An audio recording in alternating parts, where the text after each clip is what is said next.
कि मारुति की parent company से सुजुकी मोटर्स गुजरात को खरीदने के लिए बोर्ड से मंजूरी मिल गई है। इसी मुद्दे पर कंपनी के चेयरमैन आरसी भार्गव से खास बातचीत की जी बिजनेस की एग्जीक्यूटिव एडिटर स्वाति खंडेलवाल ने। आइए आपको भी इंटरव्यू सुनाते हैं। ये जो डिसीजन लिया गया है बोर्ड की तरफ से, इसका हमें मायने समझाइए, क्या और क्यों ये लिया गया? देखिए, ये जो अरेंजमेंट था हमारा गुजरात में कॉन्ट्रैक्ट मैन्युफैक्चरिंग एग्रीमेंट का, ये एक मेरे ख्याल से दुनिया में वन ऑफ अ काइंड था। तो ये सब ठीक चल रहा था, इसमें कोई दिक्कत नहीं थी। मगर तब से और अब में जो हालात हैं पूरे इंडस्ट्री में और मुल्क में, उसमें काफी बदलाव आ गया है। 2014 से हिंदुस्तान में बहुत वैसे भी काफी अच्छे चेंजेस हो गए हैं, इस इंडस्ट्री में भी हो गए हैं। और उनका असर ये है कि हमारी वॉल्यूम तो उस वक्त शायद 11-12 लाख थी, ऑलरेडी अब 20 लाख के करीब हो गई है। और 40 लाख की तरफ हम सब कदम उठा रहे हैं, चाहिए 40 लाख पहुंचना चाहिए 2030 तक।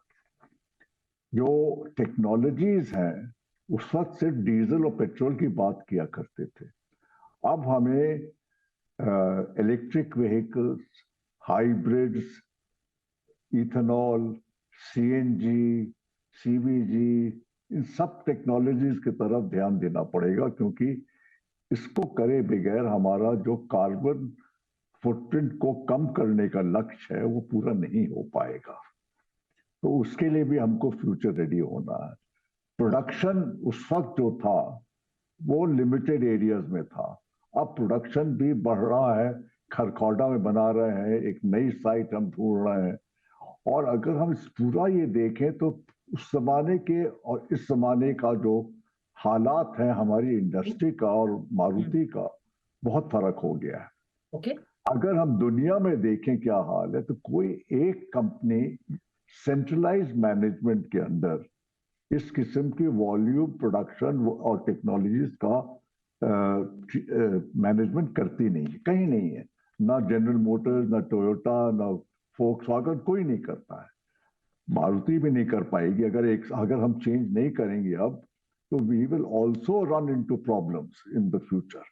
ओके। तो हमारा इस चेंज करने का मतलब यह है to take the first step, so that हम अपने ऑर्गेनाइजेशन को फ्यूचर रेडी कर पाए, इस कॉम्प्लेक्स सिचुएशन के साथ इफेक्टिवली डील कर पाए।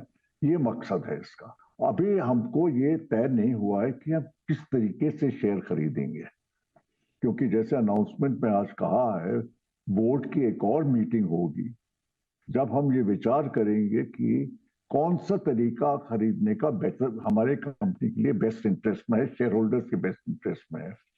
उसके बाद हमको ये सारा ट्रांजैक्शन शेयर होल्डर्स के सामने ले जाना है और शेयर होल्डर्स की बात सुननी, क्योंकि शेयर होल्डर्स अप्रूवल लेने वाले हैं हम। ये रिलेटेड पार्टी ट्रांजैक्शन मान के चल रहे हैं हम। बिल्कुल, तो उनके बेनिफिट में क्या, इससे, इस चेंज से उनको क्या फायदा होगा? डेफिनेटली वो हमें क्लियरली दिखाना या बताना पड़ेगा। तो ये एक्विजिशन, ऑर्गेनाइजेशनल के फायदे तो सब साफ है। जैसे जी, मैंने आपको कहा कि अगर नहीं करेंगे तो कंपनी के मैनेजमेंट में दिक्कतें बहुत आएंगी, तो उससे तो नुकसान होगा ही होगा। मिसाल के तौर पे दिक्कतें टॉप ऑफ द माइंड क्या आएंगी? For example, just to coordination कैसे होएगा? अगर हमको कोऑर्डिनेशन करना है 5 साइट्स में और 4 मिलियन में, तो कैसे मैनेज करेंगे? मैनेजमेंट अगर डिसकंटिन्यूअस मैनेजमेंट हो जाएगा, मैनेजमेंट में लैक ऑफ कम्युनिकेशन रहेगा इतनी सारी होने में। देखिए, एक आदमी कितना काम संभाल सकता है? अगर उसके पास ज्यादा काम आ जाएगा तो कुछ ना कुछ काम में कहीं ना कहीं तो कमियां आने लगेंगी। इसमें कितना, if I were to put a number to the overall transaction जो आप इनका स्टेक लेंगे, वो कितना अमाउंट करेगा सर?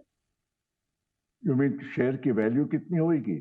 द वैल्यू दैट, जो कॉन्ट्रैक्ट मैन्युफैक्चरिंग एग्रीमेंट है, जी उसमें प्रोवाइडेड है कि जब मारुति शेयर्स लेगी जी, तो they will be at book value. Okay, at book value. Okay, so और बुक वैल्यू आपने अभी बताई सर, 18,000 करोड़। नहीं, बुक वैल्यू इस वक्त 12,000, 12 12,000। ओके, तो ये अमाउंट है जिसका आपको विचार करना है। हाँ, तो ये आप कैसे देंगे, किस फॉर्म में देंगे, ये देखना होगा। ये विचार करना है।